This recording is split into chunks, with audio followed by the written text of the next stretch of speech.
জুবায়ের, সারা দেশের যে সংকট সেটি পার্বত্য চট্টগ্রাম বা পার্বত্য রাঙামাটিতেও সেই সংকটটা তীব্র ছিল।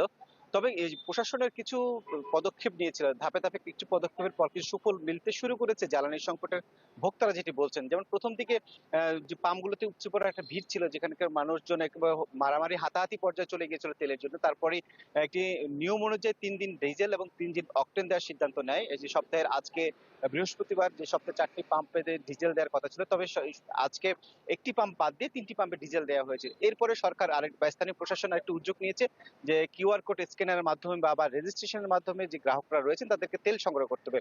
যার ফলে আমরা দেখেছি গতকালকে এবং আজ পাম্পগুলোতে আমরা দেখেছি যে অন্যান্য দিনে যে দীর্ঘ সারি থাকতো ১১টার পরে সেটি আসলে তেমন একটি এই মুহূর্তে দেখা যায়নি যে অল্প কিছু লোক থাকলেও সেটি খুব সহজেই আসলে দেওয়া সম্ভব হচ্ছে। প্রশাসন যেটি বলছে যে কিউআর কোড স্ক্যানের মাধ্যমে বা রেজিস্ট্রেশন করার মাধ্যমে একজন গ্রাহক একটি পাম্প থেকে তেল সংগ্রহ করার পর আরেকটি পাম্পে যখন তেল সংগ্রহ করতে যাবে সেই যে তথ্যগুলো সরাসরি আসলে তখন সামনে চলে আসবে এবং তার আসলে দ্বিতীয়বার সেদিন আসলে তেল সংগ্রহ করার সুযোগ থাকবে না।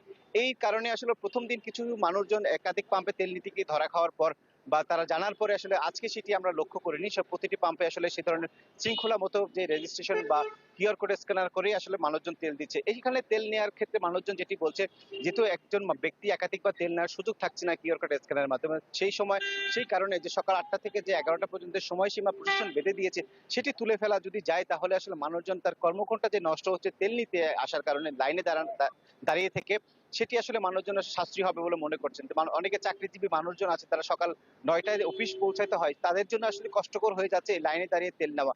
তার যদি কিউআর কোড যদি এই ব্যবস্থা যদি আরো সারাক্ষণ যদি তেল দেওয়া যেত, তাহলে মানুষের যে অফিস আদালতে যাওয়া বা অন্যজনের যে ক্ষেত্রে যাওয়ার যে মানুষের ভোগান্তিটা এবং কর্মঘণ্টা নষ্ট হবে বলে তারা মনে করছেন। এই ক্ষেত্রে প্রশাসন যেটি বলছে আস্তে, আস্তে এটি যদি মানুষের মধ্যে প্রচলন হয়ে যায় তো পরবর্তীতে আসলে কর্মঘণ্টা তুলে দেওয়ারও তাদের পরিকল্পনা রয়েছে বলে আমাদের জানিয়েছে।